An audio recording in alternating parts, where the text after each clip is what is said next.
Frédéric Boily, professeur en sciences politiques au campus Saint-Jean de l'Université de l'Alberta, l'ouvrage « La droite en Alberta » d'Ernest Manning à Stephen Harper. Parce que l'Alberta est devenu incontournable pour comprendre les évolutions politiques qui se passent sur la scène canadienne aujourd'hui.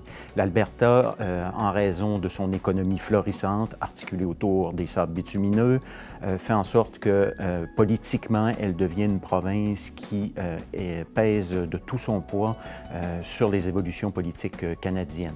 Donc, ça fait une province qui est un peu une province phare au Canada. Bon, il y a d'autres provinces qui sont importantes aussi, évidemment, le Québec et l'Ontario, mais c'est l'Alberta qui aussi est le siège du premier ministre avec Calgary. Donc, ça fait en sorte que c'est une province qui est devenue de plus en plus importante au fil de la dernière décennie. Évidemment, au plan électoral, l'Alberta n'a pas le même poids que l'Ontario ou le Québec. Mais il faut le situer aussi dans un contexte régional où vous avez la Saskatchewan, le Manitoba et même la Colombie-Britannique. Et ça fait que le poids politique de l'Alberta, avec les conservateurs de Stephen Harper qui maintiennent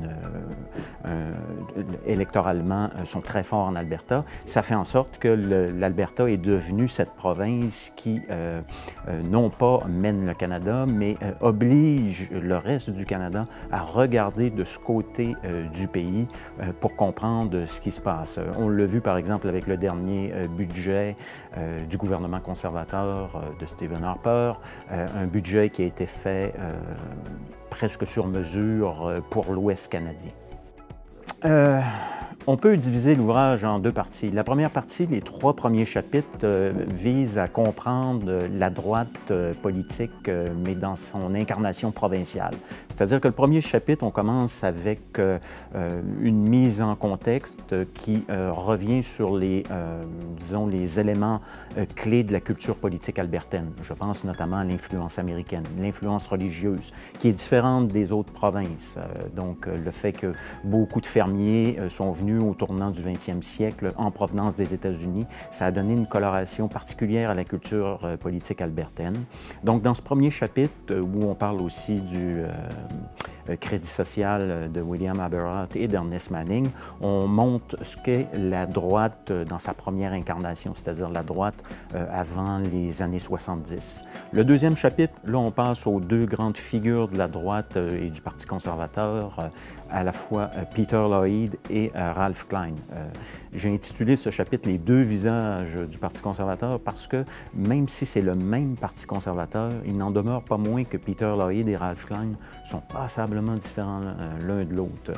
En fait, Peter Lloyd a initié ce qu'on peut appeler une révolution tranquille à l'albertaine. Une révolution tranquille qui a modifié le visage de la province, avec Klein qui, lui, c'était plus le retrait de l'État. Et le 3e chapitre, ce sont les évolutions de la politique actuelle, c'est-à-dire dans la dernière décennie.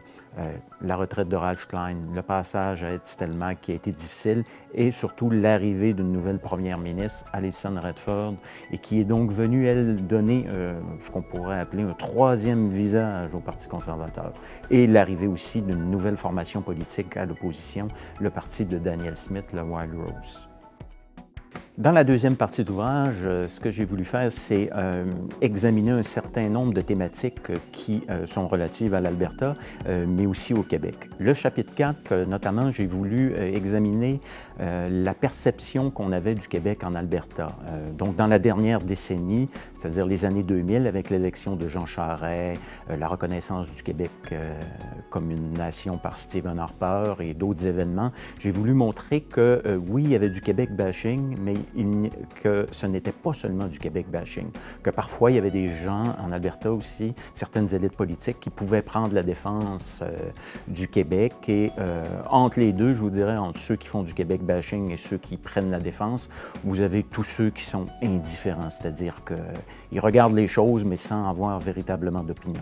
Dans le chapitre 5, c'est vraiment la question de l'heure, celle de l'exploitation des sables bitumineux, qui est souvent décrite comme étant le moteur économique économique maintenant du Canada tout entier. Donc, j'ai voulu explorer davantage cette question-là pour montrer aux lecteurs d'abord l'importance que cette exploitation a en Alberta. Le gouvernement provincial est vraiment dépendant, comme aucune autre province ne l'est, de cette ressource. Et c'est une ressource, comme on le sait, qui peut s'enflammer à certains moments, mais aussi redescendre à d'autres.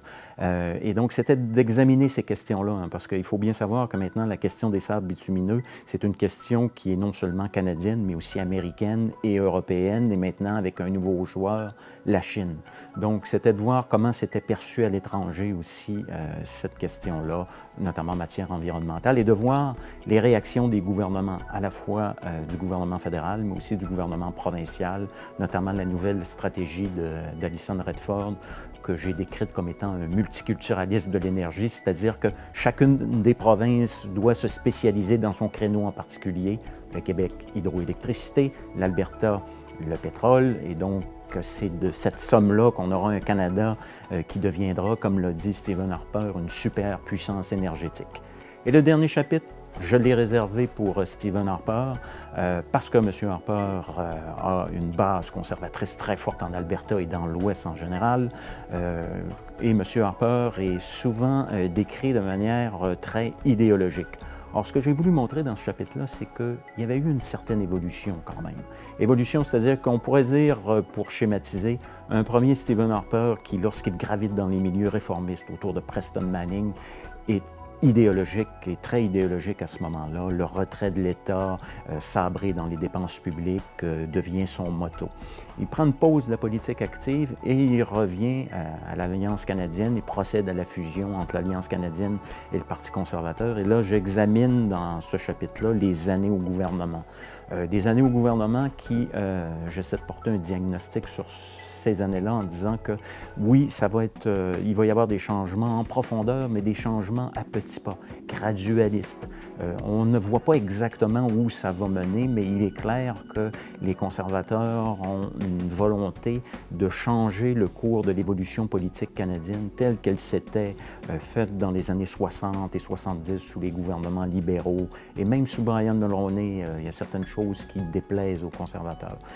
Mais parfois, Stephen Harper fait preuve de pragmatisme. Il n'a pas le choix. Il ne peut pas aller aussi vite qu'il le voudrait. Parfois obligé de faire certaines concessions à des alliés, donc de ne pas libéraliser tous les marchés. Lors de la crise économique, a quand même eu un plan de stimulation économique. Donc c'est dans ce creuset-là où vous avez différentes influences idéologiques et le pragmatisme de tout politicien que j'arrive à la conclusion que oui, il y a des choses qui se passent, mais à quel point ça, c'est encore difficile de le déterminer exactement.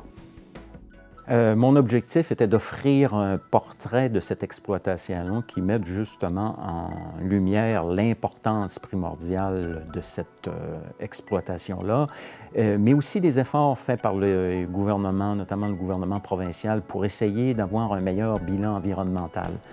Oui, il y a des efforts qui sont faits, mais ces efforts-là ne sont pas encore tout à fait concluants. À vrai dire, on voit que les gouvernements hésitent encore quant aux stratégies à utiliser. Donc, j'arrive à la conclusion qu'on est encore du côté des gouvernements réticents à vraiment s'occuper du bilan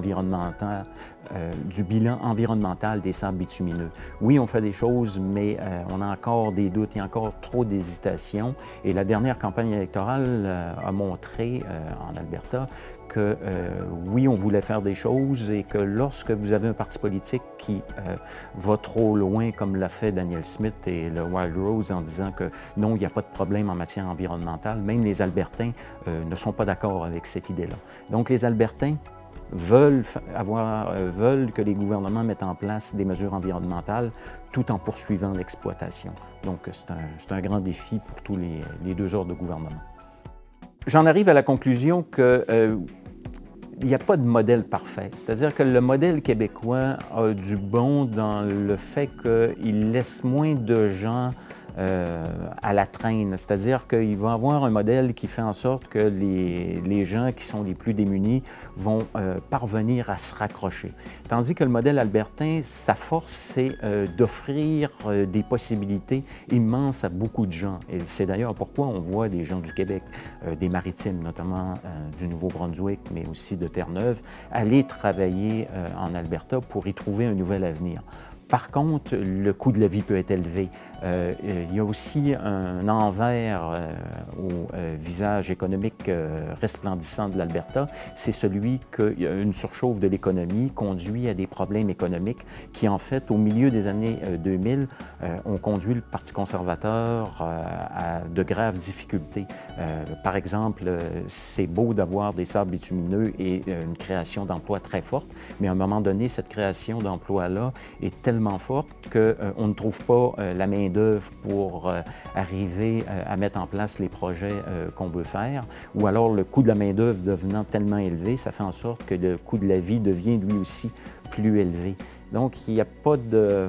Lorsqu'on travaille en Alberta, c'est bien, mais lorsqu'on a de la difficulté à travailler, il y a certains secteurs où c'est plus problématique. Là, les choses peuvent être plus difficiles qu'au Québec.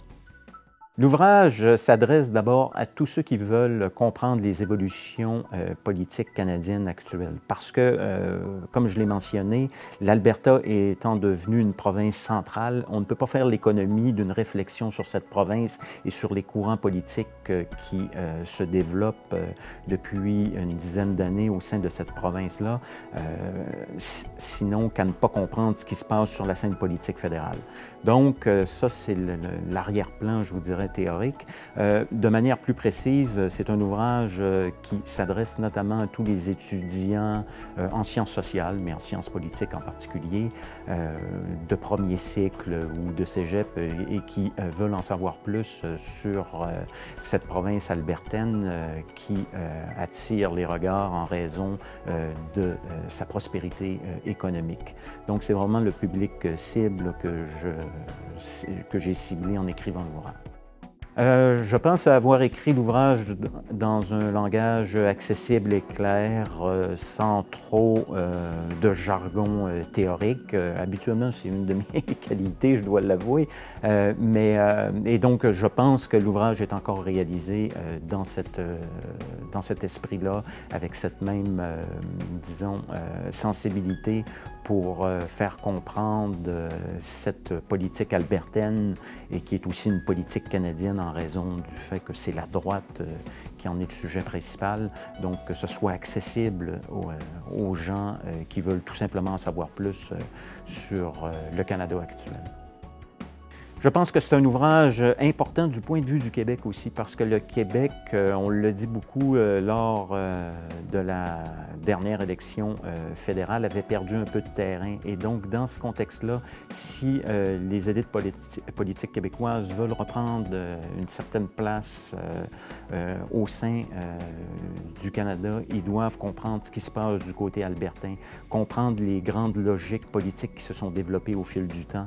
Et c'est pourquoi je le conseillerais à tous ceux qui veulent que le Québec soit un joueur important au Canada.